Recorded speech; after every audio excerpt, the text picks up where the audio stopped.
Hello everyone, स्वागत है आपका आपके ही चैनल अमित एलएलबी में। दोस्तों, आज हम बात करेंगे अरेस्ट ऑफ पर्सन की, गिरफ्तारी के विषय में आज हम बात करेंगे, जो हमारे सीआरपीसी भारतीय दंड प्रक्रिया संहिता सेक्शन 41 से सेक्शन 60 के बीच में आता है। पुलिस आपको कब गिरफ्तार कर सकती है और आपके क्या अधिकार हैं जो आप पुलिस व्यक्ति से या पुलिस अधिकारी से पूछ सकते हैं। इससे पहले अगर हम एक पॉइंट की बात करें तो सबसे पहला पॉइंट यह है कि अगर कोई भी पुलिस का व्यक्ति या कोई भी पुलिस का अधिकारी अगर आपको गैर कानूनी तरीके से गिरफ्तार करता है तो आप भारतीय संविधान इंडियन कॉन्स्टिट्यूशन के आर्टिकल 20, 21, 22 और आर्टिकल 32 के तहत सुप्रीम कोर्ट में सीधे सीधे उसके खिलाफ मुकदमा दाखिल कर सकते हैं अगर आपको गैर कानूनी तरीके से गिरफ्तार करता है। ठीक, क्योंकि ये आपके मौलिक अधिकार हैं जिनको आपको जानना बहुत जरूरी है और जो व्यक्ति आपको गिरफ्तार कर रहा है उसको भी बताने की जरूरत है। तो हम बात करेंगे सबसे पहले सेक्शन 41 की। तो सेक्शन 41 क्या कहता है कि कोई भी पुलिस का व्यक्ति आपको बिना वारंट के कब गिरफ्तार कर सकता है, जब आपने संगीन अपराध किया होगा। कोई ऐसा अपराध किया है, संगीन अपराध किया है जिसके लिए पुलिस आपको बिना वारंट के गिरफ्तार कर सकती है। और अगर कोई नॉन कॉग्निजेबल ऑफेंस किया, अगर असंगीन अपराध किया, असंज्ञेय अपराध किया है, तो आप उससे वारंट मांग सकते हैं कि आप मुझे क्यों गिरफ्तार कर रहे हैं। ठीक है, ठीक है। तो अगर इसको हम समझें तो सीआरपीसी की धारा 50 का 1 जो कहती है कि किसी भी व्यक्ति को गिरफ्तार करने का उसको कारण बताना होगा, लेकिन इसमें 2 अपवाद है। अपवाद क्या है कि अगर आपने कॉग्निजेबल ऑफेंस मतलब संगीन अपराध किया है तो वो आपको कारण बताएगा ही बताएगा, लेकिन वारंट नहीं दिखाएगा, आपको गिरफ्तार कर सकता है क्योंकि ये उसको अथॉरिटी है। अगर आपने नॉन कॉग्निजेबल ऑफेंस किया है तो आपको कारण भी बताएगा और आपको वारंट भी दिखाएगा कि हाँ भैया, हमारे पास आपकी गिरफ्तारी का ऑर्डर है और हम आपको गिरफ्तार कर सकते हैं। ठीक है। अच्छा, गिरफ्तार करते समय पुलिस को उसकी वर्दी में होना चाहिए। सिविल ड्रेस में आपको गिरफ्तार नहीं कर सकता, पुलिस की वर्दी में होना चाहिए और उस पुलिस की वर्दी में उसका नाम साफ साफ अक्षरों में स्पष्ट रूप से लिखा होना चाहिए। ऐसा नहीं कोई फर्जी पुलिस वाला आया बन के और आपको गिरफ्तार करे और आपको पैसा मांगे। ठीक। अब अगर हम इसमें बात करें सेक्शन 41 के बी की, कि पुलिस जब भी आपको गिरफ्तार करेगी तो वो एक अरेस्ट मेमो तैयार करेगी। अरेस्ट मेमो में क्या करेगी, आपका नाम, आपका पता लिखा होगा, आपने जो अपराध किया होगा वो लिखा होगा, उस पुलिस अधिकारी का नाम लिखा होगा, उसकी रैंक लिखी होगी और वो आपसे भी हस्ताक्षर करवाएगा। तो 41 बी क्या करता है, एक अरेस्ट मेमो तैयार करता है पुलिस के द्वारा, जो तैयार होता है, जिस पर आपसे उस पर साइन कराता है। उसमें देख सकते हैं कि आपका नाम लिखा है कि नहीं लिखा है और आपने जो अपराध किया है वो नहीं किया है कि नहीं किया है। ठीक। और वो उस पर आपके हस्ताक्षर भी करवाएगा। ठीक। तो ये हो गया सेक्शन 41 का भी। अब अगर हम बात करें सेक्शन सीआरपीसी का 54 की, अगर गिरफ्तार व्यक्ति चाहे तो वो अपनी मेडिकल जांच करा सकता है पुलिस को कह के। अब क्यों करा सकता है, क्योंकि ऐसा होता है कि पुलिस जब भी व्यक्ति को गिरफ्तार करके थाने में जाती है तो उसको मारती है। ठीक है, कुछ पुलिस वाले ऐसे होते हैं जो फर्जी ही मारते हैं। तो इसमें आपका अधिकार यह है कि आप उससे कहेंगे कि हमारी मेडिकल जांच कराई जाए। ठीक है, आप मेडिकल जांच कराएगा और आपके शरीर में बताएगा कि कहां, अगर आपके कोई शरीर पर चोट का निशान नहीं है तो वो पूरा मेडिकल में लिखा होगा।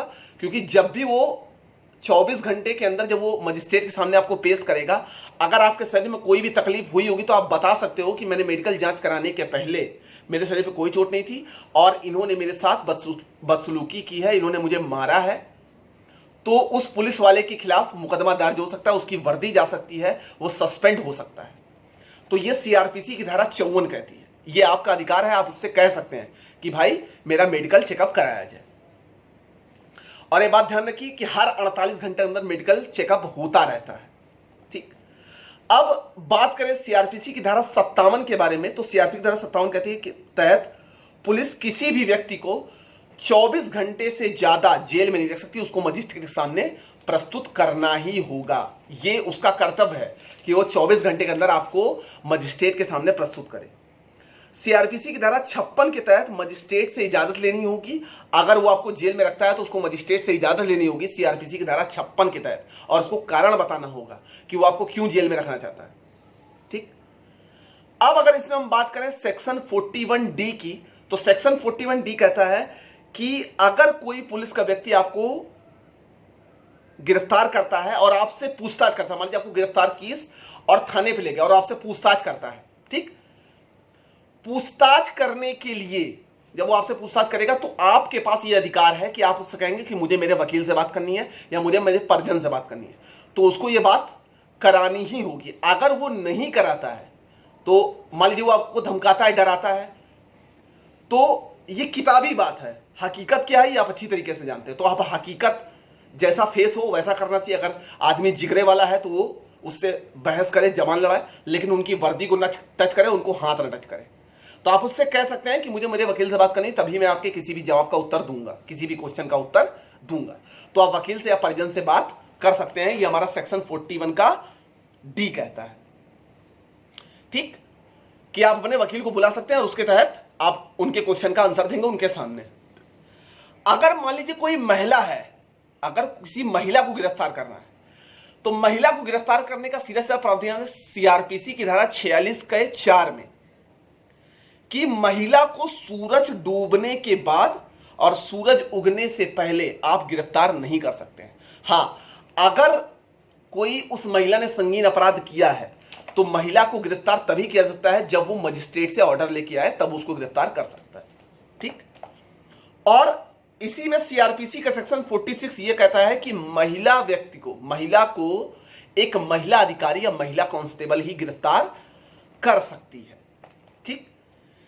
अब इसके बाद आता है सीआरपीसी का सेक्शन 55 का 1 के मुताबिक गिरफ्तार व्यक्ति की सुरक्षा व स्वास्थ्य का ख्याल रखना होगा। ऐसा नहीं कि व्यक्ति को गिरफ्तार किया, जेल में डाला और वो मर गया, तो पुलिस के ऊपर केस हो सकता है कि ये अपराधी कैसे मर गया, आपने उसको मारा होगा, आपने उसकी सुरक्षा सही से नहीं की होगी या आपने उसका ख्याल नहीं रखा होगा, ठीक। अब अगर इसमें हम बात करें कि अगर जब पुलिस आपको गिरफ्तार करने आती है तो आप उसको देख के भागिए मत, आप उससे पूछिए कि आप मुझे क्यों गिरफ्तार कर रहे हैं। अगर आप उसको देख के भागते हैं तो वह बल का प्रयोग कर सकती है, आपको पकड़ सकती है, आपको घसीट सकती है, आपको गिरा सकती है। अगर आप उसको देख के भागते हैं तो वो बल का प्रयोग तभी कर सकती है जब आप उसके हाथ से भागने की कोशिश करो, नहीं तो उससे पहले वो आपको टच भी नहीं कर सकती है, आपको बस हाथ पकड़ सकती है आपका, ताकि आप उसको देखकर भागिए नहीं और आप उसको छुड़ा कर न भागिए, आप उसके साथ बल का प्रयोग बिल्कुल मत करिए, ठीक है ना। अगर कोई पुलिस का अधिकारी आपको गिरफ्तार करने आता है तो आप पहले तो उससे अपना पूछिए, जो आपके अधिकार हैं, जो आप पूछ सकते हैं उससे, ठीक है। वकील को बुला सकते हैं, मेडिकल जांच करवा सकते हैं, जो जो मैंने बताया आपको जिस सेक्शन में, लेकिन आप उसको देख के भागिए नहीं, ठीक है। अगर आपको देख के भागेंगे तो वो पुलिस बल का प्रयोग कर सकती है, ठीक। अब इसी में एक आता है सेक्शन 44, क्या है कि मजिस्ट्रेट द्वारा गिरफ्तारी। मजिस्ट्रेट जब कोई अगर कोई मजिस्ट्रेट की उपस्थिति में उसकी स्थानीय अधिकारिता के अंतर्गत, अगर मान लीजिए कि अधीनस्थ न्यायालय के अंतर्गत अगर कोई अपराध होता है तो मजिस्ट्रेट अपने द्वारा किसी व्यक्ति को आदेश देके उस अपराधी को गिरफ्तार करने का ऑर्डर दे सकती है, बिना वारंट के भी वो आपको गिरफ्तार कर सकता है। अगर मजिस्ट्रेट का ऑर्डर आ जाता है तो वो आपको गिरफ्तार कर सकता है। अब इसी में सेक्शन 48 कहता है कि अगर अन्य अधिकारिता में अपराधियों का पीछा करना है, अगर उसको मजिस्ट्रेट का ऑर्डर आ गया है तो वो किसी भी राज्य में जाकर पकड़ सकता है। अगर उसको मजिस्ट्रेट का ऑर्डर है तो वो आपका पीछा कर सकता है, आपको पकड़ सकता है।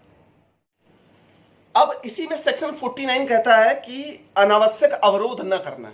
अगर कोई पुलिस वाला व्यक्ति अगर किसी व्यक्ति को गिरफ्तार कर रहा है तो वह उसको रोके नहीं, समझ लीजिए, उसको रोके नहीं। वो अगर गिरफ्तार कर रहा है तो पहले आप उससे पूछिए कि आप उसको किस अपराध की वजह से गिरफ्तार कर रहे हैं, आप उसको रोकिए नहीं। अगर रोकते हैं तो वो बल का प्रयोग कर सकता है, ये उसको अनुमति है, लेकिन आप क्यों भागिए जब आपने कोई गलत काम नहीं किया है। और अगर मान लीजिए किया भी है तो आपके पास ये राइट बनता है कि आप उससे पूछ सकते हैं, आपके ये अधिकार हैं, आपकी ये कर्तव्य है कि आप उससे पूछ सकते हैं, क्योंकि हमारा भारतीय संविधान ये कहता है 20, 21, 22 और अनुच्छेद 32 हमको ये अधिकार देता है कि हमको अपने अधिकार जानने के हम अधिकार जानने के लिए हैं, हमको बताइए कि आप हमको क्यों गिरफ्तार कर रहे हैं। अगर वो नहीं बताता है तो आप पुलिस के खिलाफ मुकदमा कर सकते हैं सीधा सुप्रीम कोर्ट पे, उसकी वर्दी उतर सकती है, वो सस्पेंड हो सकता है। लेकिन ये किताबी नॉलेज है, हकीकत में क्या होता है ये आप भली भांति जानते हैं। तो इस वीडियो को एक पढ़ाई की वीडियो की तरह लीजिएगा। असल जिंदगी में करने के लिए आपके अंदर हिम्मत होनी चाहिए कि आप करते हैं। और वैसे भी हमारा भारतीय संविधान, हमारी जितनी भी आईपीसी है, सीआरपीसी की जितनी भी धाराएं हैं, क्योंकि जहां पर where there is right there is remedy, जहां पर अधिकार है वहां पर उपचार भी है। आपको थोड़ा कष्ट सहना पड़ सकता है, लेकिन उस व्यक्ति को भी परेशान होना पड़ेगा, चाहे वो पुलिस का व्यक्ति हो या कोई भी प्रशासनिक अधिकारी हो। अगर आपके साथ गलत करता है तो यह अधिकार है कि आप उससे पूछ सकते हैं, उसको इस बात का उत्तर देना पड़ेगा, क्योंकि देश में संविधान सबके लिए एक है, कानून सबके लिए एक है। तो आपके भी राइट्स हैं जिसको आप जानिए। इसलिए कभी भी पुलिस से डरिए मत। अगर आपने अपराध किया है या नहीं भी किया है तो आप डरिए नहीं, सीधा सीधा शुद्ध भाषा में, उनसे गलत भाषा का प्रयोग न करिए। वो अगर करते हैं तो उनको करने दीजिए, बल का प्रयोग करते हैं तो भी उनको करने दीजिए, लेकिन आप उसके लिए उनके खिलाफ मुकदमा दायर कर सकते हैं, जिससे सुप्रीम कोर्ट उनकी नौकरी तक बर्खास्त कर देगी, वो सस्पेंड हो सकते हैं। और फिर वो आपसे माफी मांगने आएगा, आप उससे कंपनसेशन भी ले सकते हैं कि इन्होंने मेरे मौलिक अधिकारों का उल्लंघन किया है। ठीक, तो उम्मीद करते हैं कि आपको ये वीडियो पसंद आया होगा। और इस वीडियो को, ये किताबी ज्ञान है जिसको आपको लेना जरूरी है, जो आपके लॉ जुडिशरी क्वेश्चन पूछे जाते हैं। हकीकत में क्या होता है ये आप भी जानते हैं। घर पे बने रहिए, वीडियो को पूरा एंजॉय करिए। अगर कोई डाउट होता है तो आप कमेंट करके पूछ सकते हैं। तब तक के लिए धन्यवाद।